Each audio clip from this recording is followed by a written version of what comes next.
Alors aujourd'hui, je vais faire une présentation des télécommandes automatiques de chez Jama. Il y a plusieurs modèles différents et je m'aperçois que vous êtes un peu perdu par rapport au choix qui est possible. Donc on a trois modèles différents et suivant ce que vous voulez faire, il faut le modèle adapté. Et donc il y a un système qui va être plus facile, plus simple, pour le même type que le piège photo. Un système avec un déclenchement par rayon infrarouge qui se réfléchit sur l'animal ou sur le sujet. Et une troisième où le faisceau va être coupé par un rayon et donc il va permettre de faire des photos un peu plus rapides. Voilà. Donc je vais commencer par le premier système, c'est le dépiège. Le dépiège, voilà, c'est fait avec cette petite boîte qui se branche entre un piège photo, quelconque, hein, ça peut être, là c'est un Browning, mais ça peut être n'importe quel piège photo, celui que vous avez, à partir du moment où il y a une prise d'alimentation externe. Et pratiquement tous, ils l'ont, cette prise d'alimentation externe. Vous l'avez ici, mais souvent il est prévu. Donc s'il est prévu, ça va être compatible. Ensuite, il faut une batterie qui soit adaptée au piège photo. Alors, souvent, c'est du 12 volts, mais dans certains cas, c'est du 6 volts. Ensuite, on branche la fiche sur la batterie.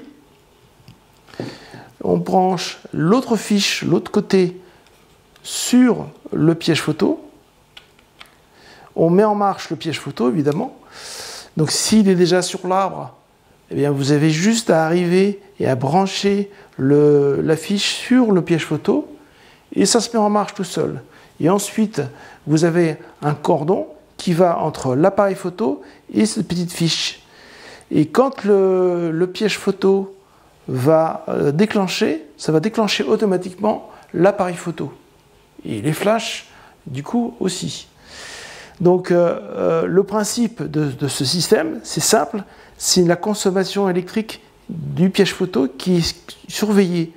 Quand la batterie fournit l'énergie au piège photo, il y a une consommation électrique. Quand celui-ci se met à fonctionner, parce que devant, il y a un sujet qui arrive. Ça peut être un chevreuil, ça peut être un cerf, ça peut être un mulot. Voilà. Donc la même chose que ce que voit le piège photo. Et donc, ça va déclencher une photo grâce à cette surconsommation électrique. Donc, le principe est simple. Là-dedans, il n'y a même pas de réglage à faire. C'est un circuit électronique que j'ai développé et il n'y a même pas de bouton marche arrière et rien. Donc, ça permet aussi d'alimenter le piège photo. Donc, tout ça, ça peut être installé et mis en place pendant plusieurs jours, plusieurs semaines. C'est vraiment lié à la capacité du flash à tenir le coup, quoi. Mais ça, le flash, on en parlera sur une autre vidéo. Donc ça, voilà, ça permet de faire des photos facilement sur des sujets qui passent devant le piège photo. Ensuite, la deuxième solution, c'est ce système-là. Ça, c'est la BIR 4. La BIR 4, c'est un produit qui est industriel, qui permet de compter les boîtes de conserve. Hein. Mais là, le gros avantage de cette barrière, c'est qu'en face, on n'est pas obligé de mettre un réflecteur. Pourtant, ce n'est pas un système à barrière infrarouge passif. C'est-à-dire que ce n'est pas la chaleur émise par l'animal qui va déclencher. C'est vraiment le passage de l'animal devant. Donc si, par exemple, vous voulez déclencher sur le passage animal qui passe relativement vite devant, genre, je sais pas, mettons un blaireau qui passe sur le chemin, il cavale un petit peu vite, c'est sûr que le système de piège photo n'a pas forcément bien marché. Là, le système de barrière infrarouge, ça va être un faisceau assez pointu, la photo va être faite précisément à cet endroit-là. Donc là, on a un système qui va être beaucoup plus précis que le système de piège photo. De plus, comme il n'y a pas de réflecteur à mettre en face, vous pouvez aussi l'orienter vers le ciel. Donc par exemple, imaginons un oiseau qui vient se poser sur un poteau genre un reposoir, classiquement une buse qui vient se poser sur un observatoire, un poteau donc de clôture, et vous l'orientez vers le ciel, et quand la buse va arriver sur le poteau, et, la barrière va détecter la buse et va déclencher l'appareil photo. Alors c'est livré sans le petit trépied, mais c'est livré avec ce cordon qui fait une dizaine de mètres, qui va permettre de refaire la liaison entre la batterie 12 volts qui est nécessaire mais non livrée, qui est une option, et donc c'est un système en Y. D'un côté sur la batterie, de l'autre côté sur la barrière, et le troisième sur l'appareil photo. Donc si vous avez un sujet qui arrive devant, mais que devant vous avez un obstacle, il y a moyen aussi de régler la puissance pour avoir par exemple une détection sur moins de 2 mètres sur 1,50 m par exemple. Donc oui, là j'ai oublié de préciser, peut-être, je ne sais pas si je l'ai dit, mais c'est important de savoir que cette portée de barrière, c'est 2 mètres, 2,50 m maxi. Au-delà, il ne détecte plus. Donc ça a des avantages et ça peut avoir aussi des inconvénients, mais voilà, c'est relativement simple à utiliser, ça plaît bien, ça réagit assez vite. On peut faire par exemple des sujets comme des chauves-souris en vol, ça marche bien, surtout dans une cavité où on ne peut pas mettre d'émetteurs ou de systèmes comme ça en face. C'est capable de détecter des sujets assez petits comme ça. Hein, le faisceau est quand même assez large, mais c'est capable de détecter des petits mulots, des petits trucs comme ça, quoi. C'est par exemple un écureuil qui saute vers une mangeoire, vous pouvez arriver à choper l'écureuil en plein vol. Surtout avec les appareils modernes, sans miroir, sans obturateur, ça réagit super vite, c'est vachement bien. Troisième possibilité, c'est la BIR 3. La BIR 3 qui est un modèle maintenant qui a fait ses preuves, que j'en ai vendu pas mal. Donc là, c'est un système qui va permettre de faire des photos avec des vitesses de mammifères très rapides. Classiquement, des oiseaux en vol.